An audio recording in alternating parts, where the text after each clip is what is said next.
Bueno, yo tengo una tesis muy clara sobre el asunto. Efectivamente, hablemos de 1911. Así siendo muy claros. Yo, a diferencia de algunos historiadores, compañeros, yo sí me metí a fondo a investigar el tema y tengo un texto bastante amplio sobre el asunto. Y he publicado varios artículos. Por supuesto que yo no comparto la idea de muchos tijuanenses de que fue un movimiento filibustero. Por supuesto que no. Pero tampoco podemos hablar que fue un movimiento de carácter anarquista y fundamentalmente de seguidores de Ricardo Flores Magón. Yo, por más que los busqué, no encontré más que algunos cuantos que en efecto sí eran seguidores de Ricardo Flores Magón, pero una gran mayoría, en su mayoría extranjeros por cierto, que les daba lo mismo ser parte de la revolución maderista que de la magonista, que era mucho menos conocida en su momento. Además debemos sumarle algo muy importante, y tendremos que volver a tocar el tema del agua: las obras en el río Colorado.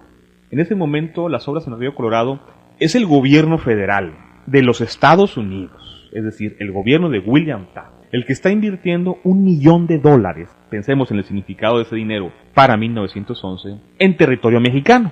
Para esto hubo un acuerdo con el gobierno de Porfirio Díaz, de que ese $1 millón, en términos formales, se iba a decir que lo invierte la Colorado Riverland, pero en realidad es el gobierno federal estadounidense. Yo les pregunto a ustedes, ¿pensarían los bajacalifornianos de la época que ese movimiento armado no tenía otras intenciones? Es decir, ¿en qué posición podía estar la gente de Ensenada o Tijuana sabiendo la importancia de esa inversión? ¿No habrían pensado mal si llega un movimiento armado donde además la mayoría de sus integrantes son extranjeros? ¿No se habría pensado mal? Y bueno, la prueba está que pensaron que no se trataba de un movimiento revolucionario y pensaron que tenía otras características, fundamentalmente de anexión. ¿Quiere decir que estos individuos tenían la intención de anexar la Baja California a Estados Unidos? La respuesta para mí es que no. Como conjunto nunca tuvieron esa intención. Sin lugar a dudas, y ahí hay personajes como Louis James, que ellos sí la tuvieron, pero no fueron para mucho el conjunto. Curiosamente es en Tijuana donde aquí se da más esta idea de que se trató de un movimiento filibustero. La razón es sencilla: en Mexicali se quedaron los mexicanos del movimiento. En Mexicali se quedaron muchos extranjeros también, pero los que se quedaron en Mexicali claramente aceptaron firmar la paz de acuerdo a los tratados de Ciudad Juárez. La pregunta es, si eran magonistas, ¿por qué firman la paz de acuerdo a los tratados de Ciudad Juárez? Yo creo que no se puede hablar pues de magonismo. Y los que llegan a Tijuana, por sus características, por los conflictos internos, por todos los pleitos que tuvieron al interior, fueron en su mayoría extranjeros. Pongámonos en el habitante de Tijuana de esa época.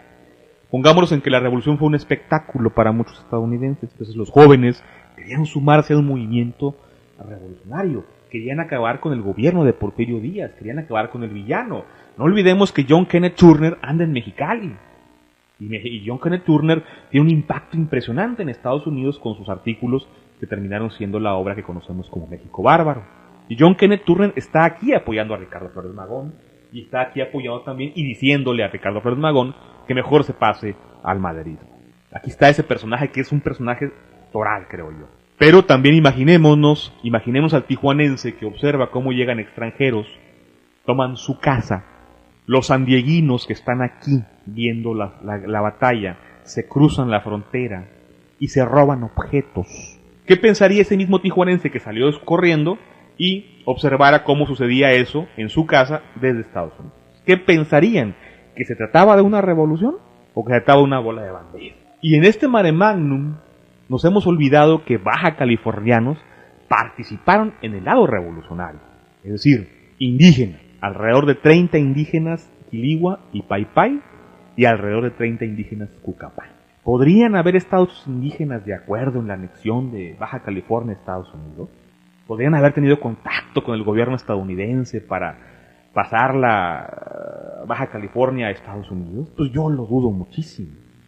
Y yo destaco mucho la participación indígena porque me he preguntado por qué participaron. Y bueno, mi conclusión es que ellos tenían razones y motivos de carácter social para participar. En el caso del Valle de Mexicali y los Ucapá, el río Colorado al ser modificada la corriente, modifica sus espacios de producción.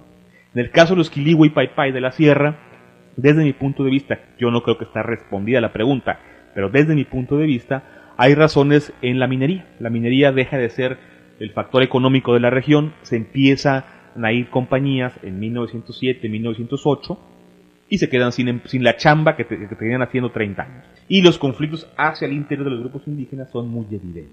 Uno de ellos, Emilio Guerrero, nacido en Santa Rosalía, criado con los Jucapá en Mexicali y minero en la sierra, y sintiéndose parte de los indígenas, él va a liderar un movimiento indígena. Son 30, no son muchos. Pero cuando Louis James trae la bandera que hizo Dick Ferry en San Diego, ¿quién fue el que aquí en Tijuana fue y quemó y destrozó esa bandera? No fueron los tijuanenses, fue Emilio Guerrero y su compañía de indígenas. ¿Podemos acusar a esos indígenas de estar buscando la anexión de la península a los Estados Unidos? Por Dios. Yo le diría a todos los que piensan que este movimiento es filibustero, por Dios. Y yo les diría al revés a los que plantean que este movimiento fue magonista. Preocúpense por investigar un poquito. Y se van a encontrar con que este movimiento fue un movimiento desarticulado, con que se enfrentaron en términos raciales. El problema de los indígenas fundamental no fueron las tropas mexicanas, no fue el 8º Batallón de Infantería, fue el racismo de quienes integraron la mayoría del grupo armado. Se trataba de formar una república socialista para algunos, pero socialista de blancos. ¿Sí? O sea, ahí no entraban mexicanos, ahí no entraban negros, ahí no entraban chinos, que ya había en Baja California, ahí no entraban más que blancos. Y Jack London es muy claro al respecto. ¿Podemos decir que estos representaban el magonismo y los ideales de Ricardo Flores Magón? Yo pienso que no. Yo pienso que tenemos que entenderlo pues como un movimiento desarticulado, que nunca fue un grupo congruente y que los enfrentamientos entre sí fueron su verdadera derrota.